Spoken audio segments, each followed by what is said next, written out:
जय हिंद दोस्तों। आपका अपने चैनल विद्यारंभ में एक बार फिर से स्वागत है। हम मध्य प्रदेश का इतिहास पढ़ रहे थे, जिसके अंतर्गत आज हम इस वीडियो में चंदेल वंश के बारे में पढ़ेंगे। तो ज़्यादा समय बर्बाद न करते हुए वीडियो शुरू करते हैं। उत्तर प्रायद्वीपीय भारत में यमुना और नर्मदा नदी के मध्य बुंदेलखंड क्षेत्र में 8वीं से 12वीं शताब्दी के मध्य राजपूतकालीन प्रसिद्ध राजवंश चंदेल वंश ने शासन किया, जिनका बुंदेलखंड के इतिहास में महत्वपूर्ण योगदान माना जाता है, जो कि महान योद्धा, कुशल शासक और कला तथा संस्कृति के संरक्षक भी माने जाते हैं। मतलब कि बुंदेलखंड क्षेत्र पे, जो कि यमुना और नर्मदा के बीच में पड़ता है बुंदेलखंड क्षेत्र, उस क्षेत्र पर 8वीं से लगाकर 12वीं शताब्दी के बीच में चंदेल वंश ने शासन किया। यह महान योद्धा, कुशल शासक और कला और संस्कृति के संरक्षक माने जाते हैं। इस काल के बुंदेलखंड को जेजाक भुक्ति कहा जाता है। जेजाक भुक्ति के नाम से भी जाना जाता है। चंदेल शासक प्रारंभ में प्रतिहारों के सामंत थे। बाद में इन्होंने खुद को स्वयं स्वतंत्र घोषित कर लिया। वह स्वतंत्र शासन करने लगे। इनकी जो राजधानी थी वह थी खजूरवाहक, मतलब खजुराहो। खजुराहो का प्राचीन नाम था खजूरवाहक। चंदेल वंश का जो संस्थापक है वह है नन्नुक। यह 825 से 840 ईस्वी तक शासन करता रहा। इसके बाद आया वाकपति मुंज। वाकपति मुंज ने चंदेल वंश की सैन्य शक्ति को बढ़ाया। यह अपने ज्ञान के लिए प्रसिद्ध था। इनने विंध्याचल श्रेणी, जो विंध्याचल श्रेणी थी, इसके राज्य के अधीन आती थी। इस कारण से विंध्याचल श्रेणी को वाकपति का आनंद धाम भी कहते थे। वाकपति मुंज के बाद जो अगला शासक बना वह था जयशक्ति। जयशक्ति के नाम पर ही बुंदेलखंड को जेजाक भुक्ति के नाम से जाना जाता है। इसके बाद जो अगला शासक बना वो हर्षदेव। हर्षदेव इस वंश का प्रथम महत्वपूर्ण शासक था। इसने मतंगेश्वर मंदिर का निर्माण खजुराहो में करवाया था। तो खजुराहो का मतंगेश्वर मंदिर का निर्माण करवाया था हर्षदेव। इसके बाद अगला शासक बना यशोवर्मन। यशोवर्मन 925 ईस्वी से लेकर 950 ईस्वी तक शासन करता रहा। मतलब इतने कुल 25 वर्षों के आसपास शासन किया था। यह प्रथम स्वतंत्र शासक था। इसने स्वयं को प्रतिहारों से अलग करके स्वतंत्र शासक घोषित कर लिया था। इसका राज्य जो था वो हिमालय से लेकर मालवा तक, कश्मीर से लेकर बंगाल तक फैला हुआ था। यशोवर्मन ने गोंड, कौशल, कश्मीर प्रतिहार शासकों को पराजित किया था। खजुराहो में लक्ष्मण मंदिर, विष्णु मंदिर, चतुर्भुज मंदिर का निर्माण भी यशोवर्मन ने ही करवाया था। मतलब लक्ष्मण मंदिर, विष्णु मंदिर और चतुर्भुज मंदिर का निर्माण यशोवर्मन ने करवाया था। इसने गुर्जर प्रतिहार राजा महिपाल को पराजित कर कालिंजर दुर्ग छीन लिया। इसने जो उस समय तत्कालिक गुर्जर प्रतिहार राजा महिपाल था उसको पराजित किया था और कालिंजर का जो किला था, कालिंजर का दुर्ग, उसको छीन लिया था। इसने मालवा के शासक सियक द्वितीय को पराजित किया और उस समय तत्कालीन मालवा का शासक था सियक द्वितीय, उसे भी पराजित किया था।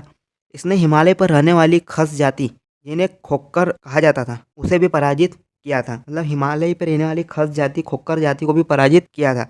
इसने गुर्जर प्रतिहार राजा महिपाल, मालवा शासक सियक द्वितीय व हिमालय पर रहने वाली खस जाति को पराजित किया था।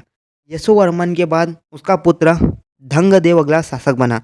धंगदेव ने 950 से 1008 ईस्वी तक शासन किया था।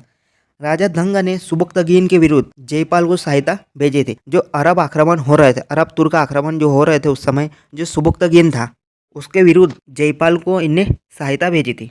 इसने पार्श्वनाथ व विश्वनाथ मंदिर का निर्माण करवाया था। धंगदेव ने ही खजुराहो में पार्श्वनाथ व विश्वनाथ मंदिर का निर्माण करवाया था। खजुराहो में लक्ष्मण मंदिर, विष्णु मंदिर और चतुर्भुज मंदिर का निर्माण किसने करवाया था? यशोवर्मन। मतंगेश्वर मंदिर का निर्माण हर्षदेव और पार्श्वनाथ व विश्वनाथ मंदिर का निर्माण धंगदेव ने करवाया था। इसने 11वीं शताब्दी में पंचायत नागर शैली में खजुराहो में मंदिर का निर्माण करवाया था। मतलब इन्हें जो मंदिर बनवाए थे वो पंचायत नागर शैली में बनवाए थे। इसने अपनी राजधानी कालिंजर को बनाया था। वह अंत समय में इसने गंगा यमुना के संगम पर जल समाधि ले ली थी। धंगदेव के बाद जो राजा बना वह था राजा गंड। राजा गंड धंगदेव का पुत्र था। इसने आनंदपाल शाही को महमूद गजनवी के विरुद्ध सहायता प्रदान की थी। उस समय जब महमूद गजनवी ने आनंदपाल शाही के विरुद्ध आक्रमण किया था, उस समय इसने आनंदपाल शाही को महमूद गजनवी के खिलाफ अपनी सहायता भेजी थी। गंडदेव ने अपने शासनकाल में वैष्णव मंदिर, जगदम्बी मंदिर तथा चित्रगुप्त मंदिर का निर्माण करवाया था। इन मंदिरों का निर्माण गंडदेव ने करवाया था। फिर आया विद्याधर। विद्याधर ने खजुराहो में कंदारिया महादेव मंदिर का निर्माण करवाया था। कंदारिया महादेव मंदिर विश्व प्रसिद्ध मंदिर है, जिसका निर्माण विद्याधर ने करवाया था। कन्नौज के राजा राजपाल की हत्या कूटनीति से उसी के मंत्री सामंत अर्जुन से करवाई, जो उस समय कन्नौज का जो गुर्जर प्रतिहार शासक था राजपाल, उसकी हत्या इनने कूटनीतिक की सहायता से मतलब इसने उसके सामंत अर्जुन से करवा दी थी। 1019 में महमूद गजनवी और विद्याधर के मध्य संघर्ष हुआ था। 1019 में महमूद गजनवी ने इसके राज्य पर आक्रमण किया था, लेकिन दोनों ने संधि कर ली। वो उसके बाद महमूद गजनवी वापस लौट गया। जो अंतिम शासक था इस वंश का वह था परमार्दी देव। परमार्दी देव ने 1165 से लेकर 1202 तक शासन किया था। इसने अपनी राजधानी कालिंजर से परिवर्तित करके महोबा को बना दिया था। इसके दरबार में प्रसिद्ध कवि जगनीश रहता था। इसने परिमल रासों व आला खंड की रचना करी थी। आला खंड में इसने आला और उदल की 52 लड़ाइयों का वर्णन किया था। परमार्दी देव व पृथ्वीराज चौहान के बीच 1182 में महोबा का युद्ध हुआ था, जिसमें परमार्दी देव पराजित हुआ था। 1203 में कुतुबुद्दीन ऐबक ने कालिंजर पर आक्रमण करके कालिंजर पर कब्जा कर लिया था। तो यह थे चंदेल वंश के प्रमुख शासक। अब इन्हें हम एक बार फिर से रिवाइज कर लेते हैं ताकि हमें अच्छे से समझ पड़ जाए। चंदेल वंश प्रारंभ में प्रतिहारों के सामंत थे। इनकी राजधानी खजुराहो थी। चंदेल वंश के संस्थापक नन्नुक था, जिसने 825 से 840 ईस्वी तक शासन किया। इसके बाद वाघपति मुंज हुआ, जिसने अपनी सैन्य शक्ति को बढ़ाया। अपने यह ज्ञान के लिए प्रसिद्ध था।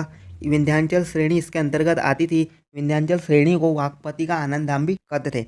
इसके बाद जय शक्ति हुआ। जय शक्ति के समय ही जेजाक भुक्ति के नाम से जाने लगा बुंदेलखंड को। उसके बाद हर्षदेव इस वंश का प्रथम महत्वपूर्ण राजा था, जिसने मतंगेश्वर मंदिर का निर्माण खजुराहो में करवाया था। उसके बाद बना यशोवर्मन 925 से 950 ईस्वी तक शासन करता रहा। यह प्रथम स्वतंत्र शासक था। इसका राज्य हिमालय से मालवा तक व कश्मीर से बंगाल तक विस्तारित था। इसने गोंड, कौशल, कश्मीर प्रतिहार राजाओं को हराया था। इसने खजुराहो में लक्ष्मण मंदिर, विष्णु मंदिर, चतुर्भुज मंदिर का निर्माण करवाया था। इसने गुर्जर प्रतिहार राजा महिपाल को पराजित करके कालिंजर दुर्ग उससे छीन लिया था। इसने मालवा के शासक सियक द्वितीय को पराजित किया। वो हिमालय पर रहने वाली खस जाति, जिन्हें खोखर भी कहा जाता था, उन्हें भी पराजित किया था। इसके बाद इसका पुत्र धंगदेव अगला शासक बना, जिनने 950 से 1008 ईस्वी तक शासन किया। राजा धंग ने सुबुक्तगिन के विरुद्ध जयपाल को सहायता भेजी थी। इसने पार्श्वनाथ व विश्वनाथ मंदिर का निर्माण खजुराहो में करवाया था। इसने जिन मंदिरों का निर्माण करवाया था उसमें पंचायत नागर शिला का उपयोग किया गया था। इसने अपनी राजधानी कालिंजर को बनाया व इसने अंत समय में गंगा व यमुना के संगम पर जल समाधि ले ली थी। इसके बाद इसका पुत्र राजा गंड अगला शासक बना। इसने आनंदपाल शाही को महमूद गजनवी के विरुद्ध सहायता प्रदान की थी। गंडदेव ने अपने शासनकाल में वैष्णव मंदिर, जगदम्बी मंदिर तथा चित्रगुप्त मंदिर का निर्माण करवाया था। इसके बाद अगला शासक बना विद्याधर ने खजुराहो में कंधारिया महादेव मंदिर का निर्माण करवाया था। इसने कन्नौज के राजा राजपाल की हत्या कूटनीति से उसी के सामंत अर्जुन से करवाई थी। 1019 में महमूद गजनवी और विद्याधर के मध्य संघर्ष हुआ था। इन दोनों के मध्य संधि हो गई। वह महमूद गजनवी कुछ धन लेकर वापस लौट गया। जो इस वंश का अंतिम ज्ञात महान शासक था वह था परमार्दी देव। 1165 से 1202 तक शासन करता रहा। इसने अपनी राजधानी कालिंजर से महोबा को बनाया था। इसके समय जो प्रसिद्ध कवि जगनीक था वह इसका दरबारी कवि था, जिसने परिमल रासों व आला खंड की रचना करी थी।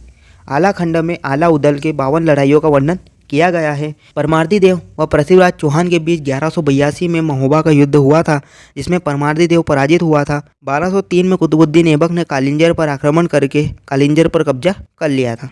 तो दोस्तों, ये थे चंदेल वंश के प्रमुख शासक। इससे जुड़े कुछ प्रमुख प्रश्न विभिन्न प्रतियोगी परीक्षाओं में पूछे जा सकते हैं, जैसे कि चंदेल वंश किसके सामंत थे, चंदेल वंश की स्थापना किसने करी थी, चंदेल वंश का प्रथम स्वतंत्र शासक कौन था, मतंगेश्वर मंदिर का निर्माण खजुराहो में किसने करवाया था, फिर लक्ष्मण मंदिर, विष्णु मंदिर, चतुर्भुज मंदिर का निर्माण खजुराहो में किसने करवाया था, पार्श्वनाथ व विश्वनाथ मंदिर का निर्माण किसने करवाया था, चंदेल वंश की राजधानी क्या थी, चित्रगुप्त मंदिर, वैष्णव मंदिर, जगदम्बी मंदिर का निर्माण खजुराहो में किसने करवाया था, कंधारिया महादेव मंदिर का निर्माण किसने करवाया था, महमूद गजनवी ने जब कालिंजर पर आक्रमण किया था उस समय वहाँ शासक कौन था, महोबा का युद्ध किसके किसके बीच हुआ था, महोबा का युद्ध कब हुआ था, परिमल रासो ग्रंथ के रचयिता कौन है, आलाखंड ग्रंथ के रचयिता कौन है।